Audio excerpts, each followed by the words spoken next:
Anyway, this is the BMW 5 Series. Now, this car came out about 7 years ago. When it did, it was generally regarded as the finest car of its type.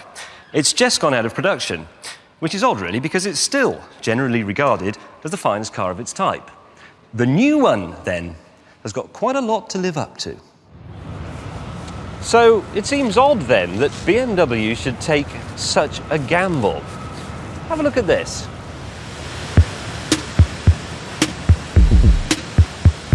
You see, on paper, the new 5 Series is even better than the old one.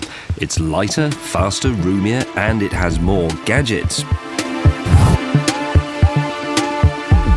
But none of that matters for the moment. The important question is this.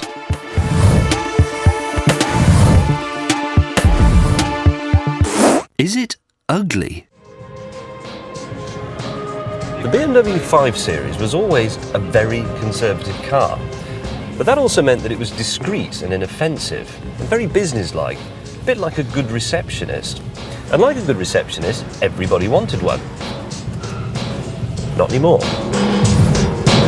This new look is controversial. It's all odd angles and edges. And if you don't like the outside, the bad news is they've done it in here as well. I know some of the 5 Series faithful, and I also know that, without question, they're going to be put off by this new one. However, I like it. I think it's modern and groovy. It'll take a bit of getting used to, I know, but, you know, the good stuff always does. Anyway, there's a lot more to life than just good looks. I'm just as interested in personality. Given the way BMW is always boasting about ultimate driving machines and what have you, you'd expect that this 5 Series would be very, very good to drive, and it is. It's front-engined and rear-wheel drive, but more importantly than that, they've used a lot of aluminium in the bodywork to keep the weight distribution absolutely spot on, and this is very good for feel. And then we come to the engines. This is a 530i. It's powered by a 3-litre straight-six petrol engine, and it's lovely.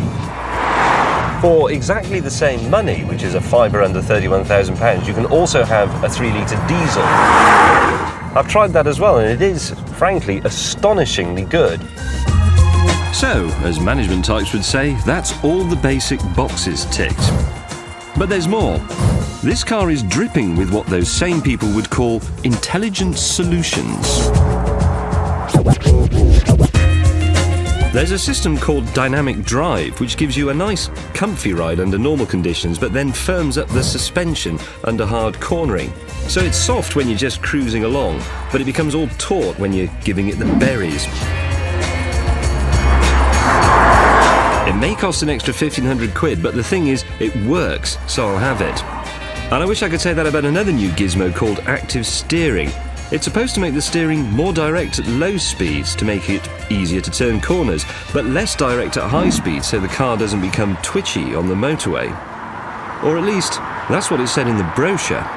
But to be honest, I just can't really tell the difference. So I'm saving my 830 quid, spending it on American hard gums.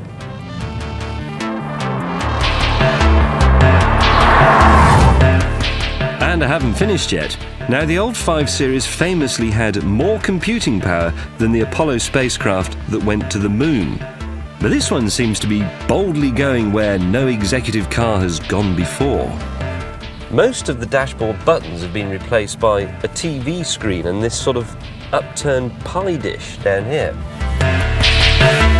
It controls everything. The air conditioning, the stereo, the sat-nav, even how long the lights stay on after you've parked up at night. This is my favourite though. It's a sort of radar parking device. Normally I look for really easy parking spaces, but in the BMW I look for the tricky ones, just for the fun of it.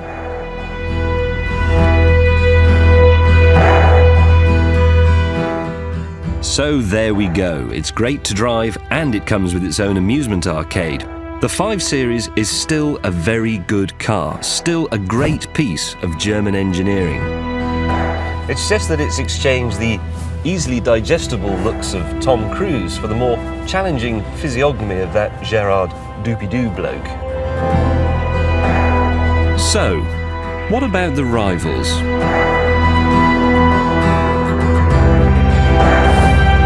There's the Jaguar S-Type, a great drive, but look at its face. And there's the Mercedes E-Class, a fabulous car for your retirement. Choosing a 5 Series used to be considered a bit of a no-brainer. It still is. Were you in any way unwell when you recorded that? Well, actually, I did have a really bad dose of the pox. That explains it. Because anybody whose eyes were working properly would recognise that this is the ugliest thing. It is! It is a It's the first superb-looking car. ever where children will be sick before they get in the back. Rubbish. We'll have a vote. All right. Hands up, everyone who thinks it's ugly. I didn't prompt them or anything. Now hands up those who think it's not ugly. You see, all the ones who've left their glasses at home. All right. You are an executive. This is going to take a bit of imagination. You're an executive, OK? And you're going to buy a new car. You're not going to buy that S-Type Jag, are you?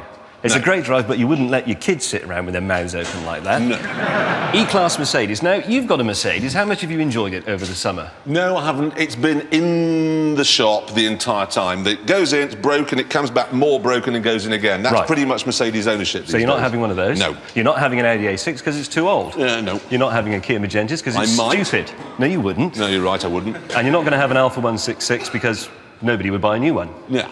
You, Jeremy Clarkson, you are the European Director of Photocopying, brackets, toner distribution. You will buy one of these.